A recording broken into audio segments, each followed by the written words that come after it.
இந்த மாதிரி ஒரு சக்ஸஸ் மீட்டில் என் அப்பாவை இவர் தான் என் அப்பான்னு சொல்லிட்டு மேடை ஏற்றி அழகு பார்க்கணுன்னு எனக்கு ஒரு கனவு.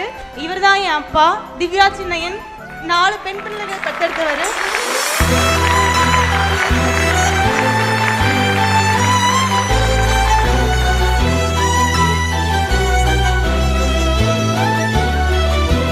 எனக்கு அப்பா மட்டும்தான். இந்த அளவுக்கு கொண்டு வந்தது அப்பா தான். 4 பொண்ணுங்க, நான் தான் முத பொண்ணு. இவங்க என் தங்கச்சி. என்னோட மொத்த சப்போர்ட்டும் இவங்க தான். ஒரு பொண்ணு, அதுவும் அம்மா இல்லாத வீடை ரன் பண்ணோன்னா அந்த பிள்ளைங்க தலையெடுத்தால் தான் உண்டு. இவ சப்போர்ட்டிவாக முன்னாடி போனதுனால தான் என்னால் அதெல்லாம் விலக்கி வச்சுட்டு என்னோடய ஸ்டடீஸில் ஃபோக்கஸ் பண்ண முடிஞ்சுது. இவங்களுக்கு அடுத்தவங்க ஒருத்தர் இருக்காங்க. எனக்காக நான் பண்ண வேண்டியதுக்காக அவங்களோட ஸ்டடீஸை ஒதுக்கிட்டு வெறும் டிப்ளமோ முடிச்சுட்டு ஃபினான்ஷியலாக எனக்கு படிக்க சப்போர்ட் பண்ணதும் சரி, என் ஃபேமிலியை சப்போர்ட் பண்ணதும் சரி அவங்க தான்.